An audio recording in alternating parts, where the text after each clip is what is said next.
What's up everybody, Stankie here, and today we're back in BFA with another tank guide. And this time we're taking a look at the ever so shiny Protection Paladin. This won't be a video covering what has been changed with the Protection Paladin in BFA, it will instead cover everything from stat weights and traits to talents and rotations. Most of the gear examples and traits I'll be going over is pre-raid gear and traits, but most of this still stands true when you get into raiding gear. It's just that if you're raiding, it will be easier early on to get higher item level Azerite gear from raids than it is from Mythic Plus, due to Mythic Plus not dropping Azerite gear at all. You can, however, still get Azerite gear from dungeons from your Mythic Plus chest, which you get for completing a Mythic Plus the previous week. Moving on, so let's take a look at the Protection Paladin stat weights, shall we? Again, pretty straightforward here. You want haste and some more haste. But the stat weights you want to go for is strength, haste, mastery versus crit, at least for your overall kit. Or you can just bump up crit after haste if you want more DPS. So why is haste so good? Well, it reduces the cooldown on pretty much everything, so it's the best we can get for both DPS and as a defensive stat. More haste means higher uptime on Shield of the Righteous, which means more damage done, less damage taken, but it also reduces the cooldown on a lot of your overall rotational abilities. Mastery, on the other hand, increases our block chance and gives us pure damage reduction from our consecration and a bit of attack power on top of this. And block is crazy good this time around, so more of it is just awesome. Some favor versatility over mastery due to the RNG nature of block, but with fairly high mastery and the talent Holy Shield, you'll be sitting around 45% block, making it far better in the long run, especially in dungeons. And this brings us to the gearing part and how we approach it. The common theme for tanks across the board is pretty much item level above all, in, well, most cases. The only reason you'd want a lower item level piece of gear is if your current item doesn't have haste on it and the lower item level one does, and pretty much only if it's a 5 item level difference. For example, your current item is a pair of 345 gloves with crit and verse on them, and you get a pair of 340 gloves with haste mastery on it. It will probably be an upgrade due to getting better secondary stats on them. However, if they were 335, they probably wouldn't be. It's a very fine line as to what is and what isn't an upgrade, but apart from that, higher item level means more strength, more stamina, and more armor, which is far better defensively. And to complicate things for you, rings works differently due to not having strength on them, so item level is not as important. Getting rings with high haste and mastery on them is far better than equipping a high item level ring with crap stats on it. Of course, there's a limit to this as well, so don't go for like 20-30 lower item level rings for the correct stats.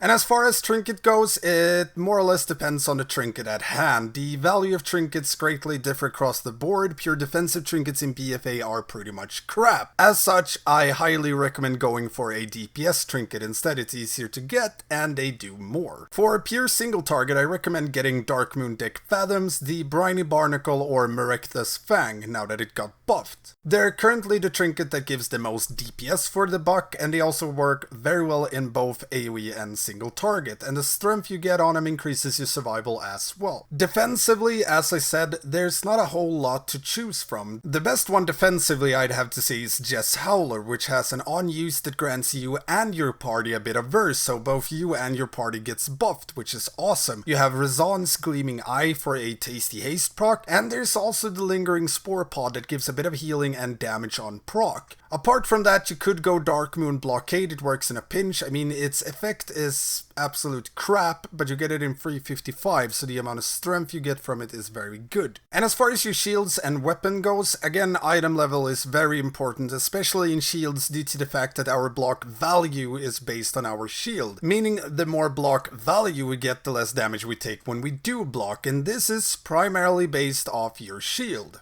So on the topic of gearing, let's go over the Azerite traits, and this will be split up in single target, AoE, and defensive, and I recommend having different sets of Azerite gear depending on what kind of encounter or content you'll be running. For pure single target DPS, in your outer ring you want Thunderous Blast. It's the best trait you can get your hand on right now for pure damage. I assume it's overtuned, so it might get nerfed, but as of right now it's just so good. Then there's Razan's Fury for a tasty bleed bleed, you have Tidal Surge and Filthy Transfusion that works in a pinch as well. If you can get your hand on PvP gear, there's also a trait called Battlefield Focus or Battlefield Precision depending on faction, which is the second best one you can get outside of raiding. There's some other traits that seem a bit higher, but you can't realistically get the max value out of them, which is why they aren't on this list. For your middle traits, you want Heed My Call. It's just an insane DPS trait right now, to the point that I suspect a nerf will rain down upon it. You have Gut Ripper, which is a solid DPS trait and it scales well with bosses that has a longer than usual execute phase. Azerite Globs is another great trait which works on single target, but it really shines on AoE. Any of these traits will work, but I prefer Heed My Call and Azerite Globs, seeing how they work well on both single and multiple targets. The traits are pretty much the same for AoE DPS right now, they just swap places a bit. So for your outer ring you want Thunderous Blast, Tidal Surge, Resonance Fury and Inspiring Vanguard, but you only want one of this due to the extra chance to proc Grand Crusader does not stack. And if you're Engineer, the Goggle trait Synaptic Spark Capacitator is the absolute best one for AoE. As far as the middle one goes, it's Heed My Call, Azerite Globules and Gut Ripper, so Azerite and Gut Ripper has changed places. So as I said, if you have a full single target trait gear, it will work on AoE and vice versa, which is nice. And if you want a more defensive approach to your traits, and I do recommend that you have a separate set of defensive gear in case you ever need it. So for single target in your outer ring, you want Inspiring Vanguard, which increases your chance to get a Grand Crusader proc. Inner Light, which increases your block after your Shield of Righteous expires and its block value, not chance. Meticulous Scheming, which is gives you more haste with a high uptime, and you have Bulwark of Light, which gives you a bit of an absorb after an Avenger Shield. And for AoE, you can just replace Meticulous Scheming for the Soaring Shield trait, which gives you another bounce on your Avenger Shield, and you get a bit of mastery anytime it hits something, which stacks up to 4 times. And for your middle ring, you have Ablative Shielding. It's a bit unreliable, but it helps a lot when you spike low. You have Crystalline Carapace. It has a very high uptime, so it gives you some nice overall defensive bonus. Winds of War, again, high uptime. Dodge is a bit unreliable, but again, it's more mitigation. Life Speed passively gives you more haste and avoidance, which is awesome stats. Either one of these are fine if you're looking for a more defensive approach. Personally, I would go for DPS traits in the middle ring, mostly due to the defensive one being fairly lackluster in comparison. But if you need some more survival, these will definitely help you out a bit. For your inner ring, there's really only Gem Hide to look for here. Like Crystalline Carapace, it has a very high uptime, and again, it's the only one that works well defensively. Moving on to the talents. Well, talents differ a bit from what type of encounter or content you're running, so this will be a bit of a rant, but I'll break it down for you. And the talents that sims the best aren't really something I'd recommend before outgearing content, so I'll give you my breakdown of it and what I recommend for what kind of encounters and why. So starting off with the 15 row, we have Holy Shield. It works really well on both single target and AoE, does a fair bit of damage, and increases our survival by a lot, due to both getting a higher block chance and, well, we can block spells now. Redoubt and Blessed Hammer currently lag a bit behind, but with more gear, Blessed Hammer will probably win on single target DPS wise. It also works on some bosses that have a higher than average auto attack damage and no spell damage whatsoever. Holy Shield is the safest bet for most encounters, both for damage and survival. And the 30s, we have First Avenger for pure damage, or Bastion of Light if you need a bit more survivability. Bastion of Light seems higher for single target for some people with the Seraphim talent, but it's nothing I'd recommend. And the 45 row, depends on encounter. I mostly rock Fist of Justice for a lower cooldown on Hammer of Justice, but Blinding Light is really good for interrupting larger packs and will probably see a lot of use in Mythic Plus. And the 60s, you have either Cavalier or Blessing of Spell Warding. Spell Warding is situational, but it is the one I use the most. It works great in almost any and all dungeons, fairly well in raids, depends a bit on the boss. Being able to immune magical damage for 10 seconds is a huge defensive against certain type of mobs or mechanics. It's just awesome.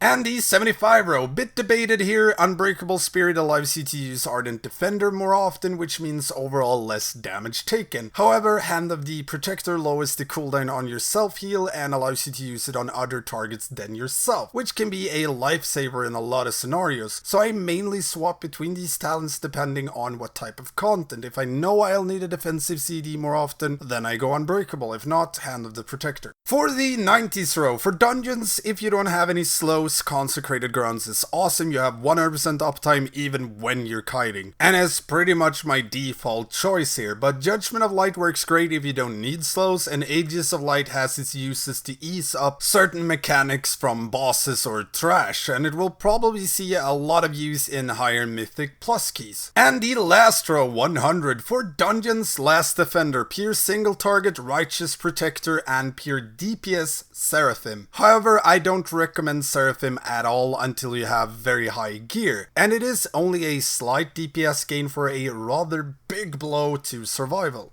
But as I said, a lot of different talents and build works depending on what you're doing. If you only want a cookie cutter build to run with, my main setup for dungeons is Holy Shield, First Avenger, Fist of Justice, Blessing of Spellwarding, Hand of the Protector, Consecrated Ground, and Last Defender. Those talents will be viable for pretty much everything. So, with that said, let's take a look at our rotations. For single target DPS, it's pretty straightforward. Keep Consecration up at all time, use Seraphim if talented, use Avenging Wrath and Trinkets, keep Judgment on cooldown, keep Avenger's Shield on cooldown, use Shield of the Righteous only if buffed by Avenger's Valor, which you get from casting Avenger's Shield, fill out any in-betweens with Hammer of the Righteous or Blessed Hammer if talented. So yeah, pretty straightforward. And this does not change a lot if you want to approach it more defensively. The only thing is that you want to use your Shield of the Righteous a bit more carefully. Make sure to always have at least one charge ready if stuff goes south. You want to sit at around 2 charges most of the time to be able to use one for predictable incoming damage like boss abilities or trash mechanics, and the other as a safety net if the damage intake gets out of hand. Never sit on free charges unless it's for a very specific mechanic, and remember it's now usable without a target, so you can pop Shield of the Righteous before you reach a boss or a pack, making sure you don't get spiked to death instantly. And if you run with the Inner Light trait, you never ever want to use Shield of the Righteous if you already have the Shield of the Righteous buff up. Inner Light procs when it fades, so if you renew it, you lose a lot of mitigation.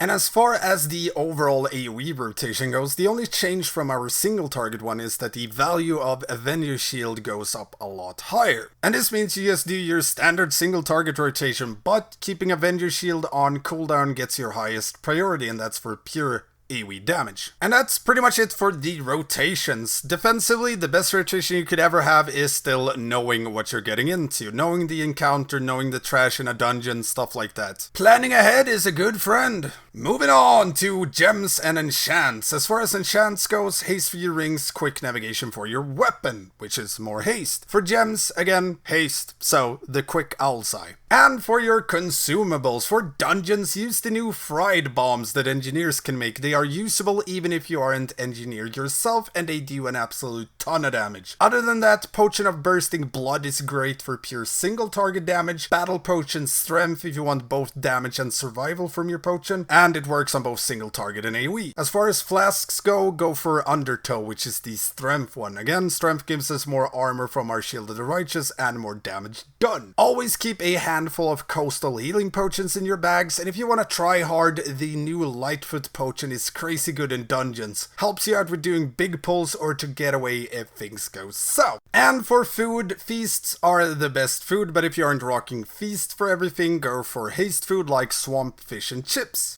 So yeah, the Protection Paladin feels really solid right now. Great damage output, great survival, and crazy utility. Their toolkit is very well balanced. They have something for most situations, and they handle the nasty magical damage very well with Spell Block from Holy Shield and Spell Immunity from Blessing of Spellwarding. They're currently the tank that brings the most defensive utility to raids through blessings and off heals, and above all, they're so much fun to play. Who doesn't like throwing shields at your other enemies. Anyways, that's all for this Protection Paladin guide. I hope it cleared things up for you guys, and I hope you get out and start tanking some dungeons. If you have any questions at all, make sure to hit me up in the comments below. I try to answer any and all questions as well as I can. And as always, if you like these kind of videos, make sure to hit that subscribe button, leave me a like, and ring that notification bell and switch it to all. Thanks for watching, and I will see you next time.